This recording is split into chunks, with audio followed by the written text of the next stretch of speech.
Iran के Hormuz straight से फिर से कच्चे तेल और गैस के जहाजों का आवागमन शुरू हो गया है। भारत के कितने जहाजों ने बीते 3 दिनों में पार किया हॉर्मुज़ और कितने खड़े हैं इंतजार में, आपको यह आंकड़ा चौंका देगा। नमस्कार, मैं हूं आपके साथ ममता तिवारी और आप देख रहे हैं न्यूज़ 18 का डिजिटल प्लेटफॉर्म। ईरान के हॉर्मुज़ स्ट्रेट से फिर से कच्चे तेल और गैस के जहाजों का आवागमन शुरू हो गया है। इसी के मद्देनजर पिछले 72 घंटे में भारत और दूसरे देशों के झंडे वाले 9 जहाजों ने हॉर्मुज़ स्ट्रेट को पार किया है और इनमें से 7 जहाज माल लेकर भारत की ओर आ रहे हैं। 28 फरवरी 2026 को अमेरिका, इजराइल और ईरान के बीच युद्ध शुरू होने के बाद से शनिवार 27 जून 2026 तक भारत के लिए सामान ले जाने वाले 44 जहाज इस अहम समुद्री रास्ते से गुजर चुके हैं। जंग खत्म होने के बाद गुजर रहे 9 जहाजों में से 4 पर भारत का झंडा लगा है और 5 पर दूसरे देशों का झंडा लगा हुआ है। आपको बता दें कि फारस की खाड़ी में भारत से जुड़े 15 और जहाज सुरक्षित रास्ते का इंतजार कर रहे, जिनमें भारत के झंडे वाले 10 जहाज शामिल हैं। टीओआई की रिपोर्ट के मुताबिक इनमें से 4 जहाजों में फर्टिलाइजर यानी कि खाद लदी है और एक एनर्जी कार्गो जहाज है।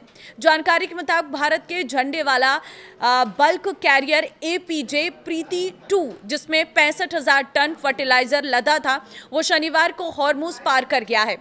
पश्चिम एशिया में फिर तनाव। एक दिन पहले 2 और जहाज देश सुरक्षा, जिसमें 1 लाख टन से अधिक कच्चा तेल था, और प्रभु पार्वती, जिसमें 18,732 टन कार्गो लदा था, दोनों इस समुद्री रास्ते से गुजरे हैं। इस बीच गुरुवार को हॉर्मुज़ में एक जहाज पर हुए हमले के बाद अमेरिका ने फिर से ईरान पर हमला किया है, जिसके चलते शनिवार को पश्चिम एशिया में तनाव फिर से बढ़ गया है।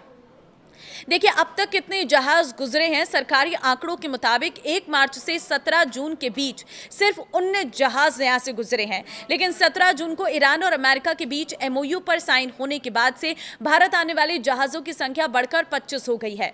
जहाजों की आवाजाही पर नजर रखने वाले लोगों ने बताया कि 1 मार्च से अब तक हॉर्मुज़ से 15 बल्क कैरियर जहाज गुजरे हैं, जिनमें 13 एलपीजी कैरियर हैं और 11 कच्चे तेल के टैंकर और 2 एलएनजी कैरियर शामिल हैं। वहीं आपको यह भी बता दें कि पश्चिम एशिया में एक बार फिर तनाव बढ़ गया है। अमेरिका ने शनिवार को ईरान पर एक और सैन्य हमला किया है।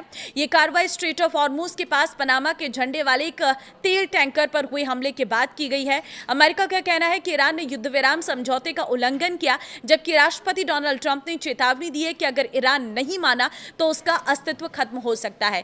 यानी कि फिर एक बार दोनों देश युद्ध के मोर्चे पर खड़े हो चुके हैं, जिससे फिर एक बार जहाजों की आवाजाही रुक सकती है। फिर एक बार स्ट्रेट ऑफ हॉर्मुज़ को पूरी तरह से बंद किया गया है। अभी वहां से कोई जहाज नहीं निकल पा रहा है। अभी जो 15 जहाज हैं वो वेटिंग एरिया में रुके हुए हैं, जिसमें से भारत के 10 जहाज शामिल हैं। अब ये कब तक इसको क्रॉस कर पाएंगे ये देखना होगा, लेकिन जहां स्थितियां एक दिन सामान्य होती है तो दूसरे दिन फिर एक बार कुछ ना कुछ ऐसा बयान सामने आता है दोनों देशों की तरफ से कि ये युद्ध फिर एक बार भड़क उठता है। इस बार फिर वही देखने को मिल रहा है, लेकिन अब सभी को इंतजार है युद्ध विराम का। ये युद्ध जल्दी समाप्त हो, ताकि पूरी दुनिया में जो आर्थिक संकट है, जो एक बहुत बड़ा संकट खड़ा हुआ है, वो खत्म हो सके। आपको क्या लग रहा है? मुझे कमेंट में अपनी राय जरूर दें। नमस्कार।